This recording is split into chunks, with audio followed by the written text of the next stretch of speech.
kids. More quick. Let's go. Great job. Go, go, go, go, go, go, go. Reload. Come on. Let's go. Get this fucking breath. Go clear one mark. Let's go. Wait later. Go.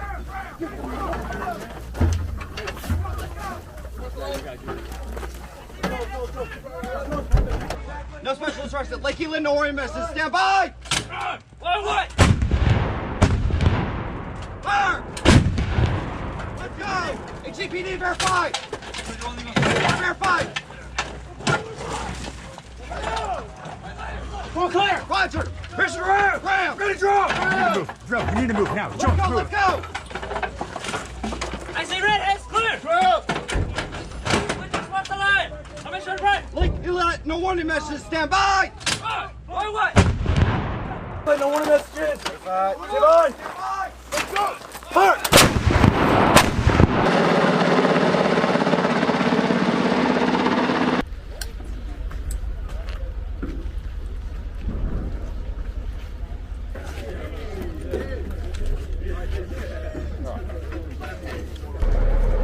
Waiting on everyone to get in.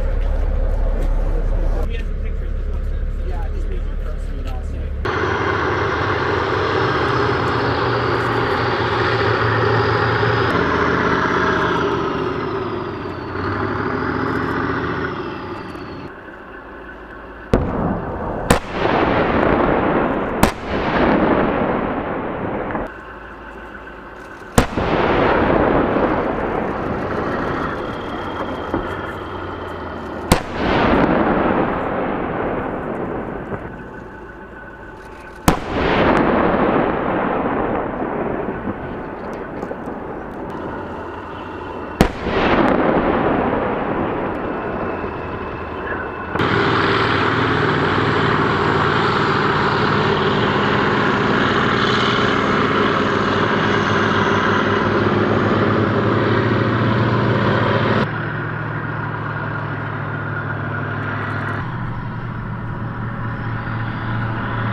터졌지? 표적지. 또 언제도 터질지.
Hang it!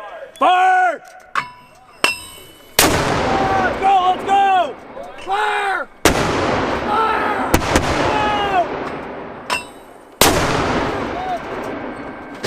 Let's go! Fire! Fire! Hang it! Hang it! Fire! Shot over. Fire!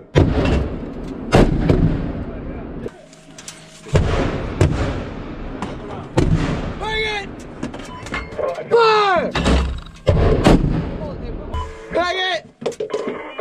Fire! Hang it! Like put it in. Fire! Last round! Last round! There you go. Hang it! Fucking side there!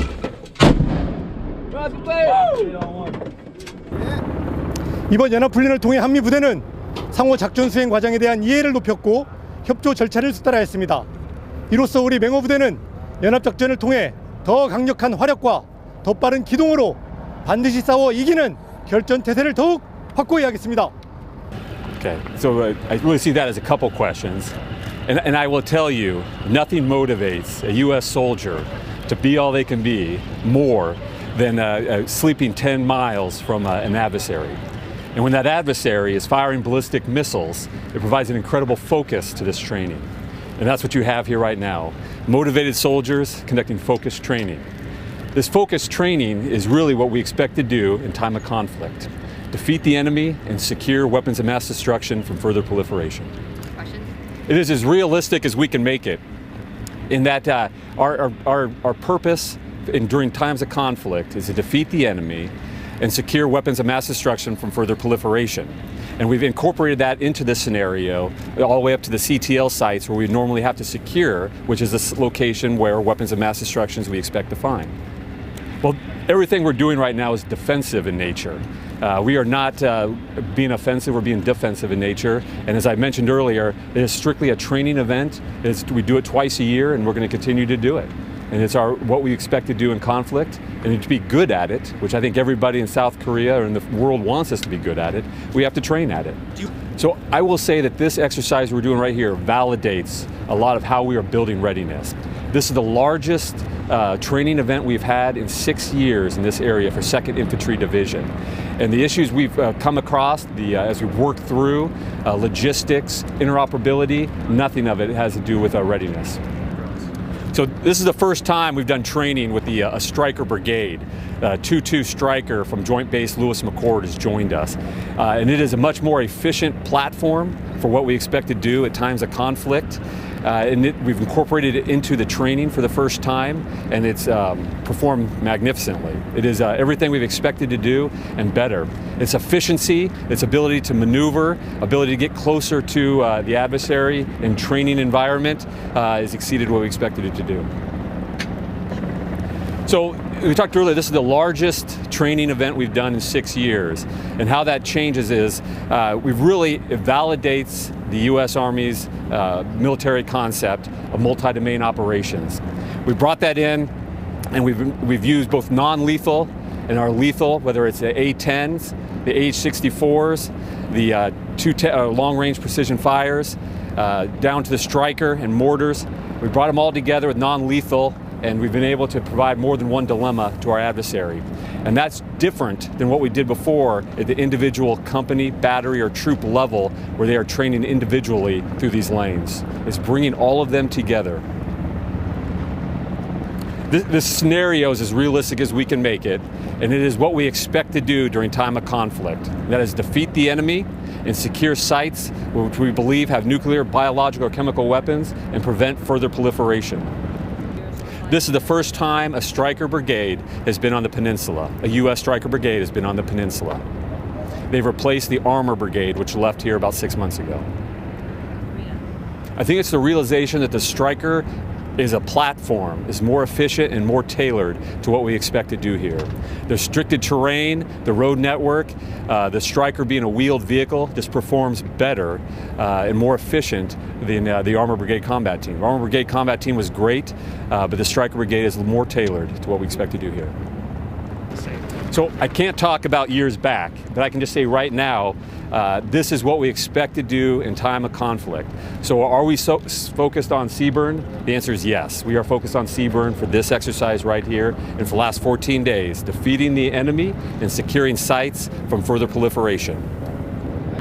The drones here are part of the entire system or network that we incorporate into all weapon systems we have here. We talked about earlier from the AH-64s, the Apache, the MLRS, the Stryker vehicle, the mortars, the individual at the ground. The UAS is just incorporating that entire network. Allow them to see. I think it's, you start off saying that nothing provides more motivation to be all you can be for the U.S. service member than to sleep 10 miles from the adversary. And when we see these provocations, we know that we need to have a focused training on it. Ukraine has reinforced that. Ukraine, all success in Ukraine, we see the alliances, we see the alliance here for the last 70 years, and has reinforced our commitment for the next 70 years and why we need to have that alliance.